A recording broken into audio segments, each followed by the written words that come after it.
சனாதனம் என்ற சொல் மிகவும் பழமையானது மற்றும் பல அர்த்தங்களை கொண்டது. பொதுவாக இது நித்தியமானது அல்லது மாறாதது என்று பொருள்படும். சனாதன தர்மம் என்ற சொல் இந்து மத கருத்துக்களுடன் தொடர்புடையதாக பயன்படுத்தப்படுகிறது. இதன் பொருள் பிரபஞ்சத்தின் மாறாத இயற்கை நியதிகள் மற்றும் ஆன்மீக கொள்கைகள் ஆகும். இது ஒரு குறிப்பிட்ட மதத்தை விட வாழ்க்கையை பற்றிய ஒரு பரந்த கண்ணோட்டமாக கருதப்படுகிறது. சனாதன தர்மத்தின் முக்கிய அம்சங்கள்: பிறவி, இறப்பு மற்றும் மறுபிறவி. வாழ்க்கை ஒரு தொடர்ச்சியான சுழற்சி என்றும் நம் செயல்களின் விளைவாக நாம் மறுபிறப்படுவோம் என்றும் நம்புகிறது. கர்மம், நம் செயல்களின் விளைவுகள் நம் எதிர்காலத்தை தீர்மானிக்கும் என்ற நம்பிக்கை.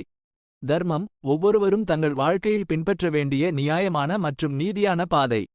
மோட்சம், மறுபிறப்பின் சுழற்சியிலிருந்து விடுபட்டு இறுதி விடுதலை அடைவது. சனாதன தர்மத்தை பற்றிய சர்ச்சைகள். சமூக சீர்திருத்தங்கள். சனாதன தர்மத்தின் சில கருத்துக்கள் சமூக சீர்திருத்தங்களுக்கு எதிராக இருப்பதாக சிலர் குற்றம் சாட்டுகின்றனர்.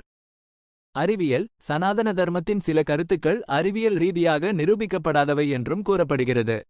பலவகைப்பாடு. சனாதன தர்மம் என்பது ஒரு ஒற்றை வரையறையைக் கொண்ட சொல்லல்ல. இதன் அர்த்தம் மற்றும் விளக்கம் மக்கள் மற்றும் சமூகங்களுக்கு இடையே வேறுபடுகிறது. முடிவு. சனாதன தர்மம் என்பது ஒரு பழமையான மற்றும் சிக்கலான கருத்து. இது பல நூற்றாண்டுகளாக இந்திய கலாச்சாரத்தின் ஒரு முக்கிய அங்கமாக இருந்து வருகிறது. இது பற்றிய பல்வேறு கண்ணோட்டங்கள் இருந்தாலும் இது இந்து மதம் மற்றும் இந்திய தத்துவம் ஆகியவற்றை புரிந்துகொள்வதற்கு முக்கியமானது. குறிப்பு: சனாதன தர்மத்தை பற்றி மேலும் தெரிந்து கொள்ள நீங்கள் இந்து தத்துவம் மற்றும் மதம் பற்றிய நூல்களை படிக்கலாம் அல்லது இந்து குருக்களை அணுகலாம். உங்களுக்கு வேறு ஏதேனும் கேள்விகள் இருந்தால் கேட்கலாம். தொடர்புடைய தகவல்கள். சனாதன தர்மம் தமிழ் விக்கிபீடியா .wikipedia.org இணைப்பு. சனாதன தர்மம் என்றால் என்ன? சனாதனம் என்ற வார்த்தைக்கு அர்த்தம் என்ன? விளக்கமாக சொன்ன அண்ணாமலை. யூடியூப் m.youtube.com இணைப்பு.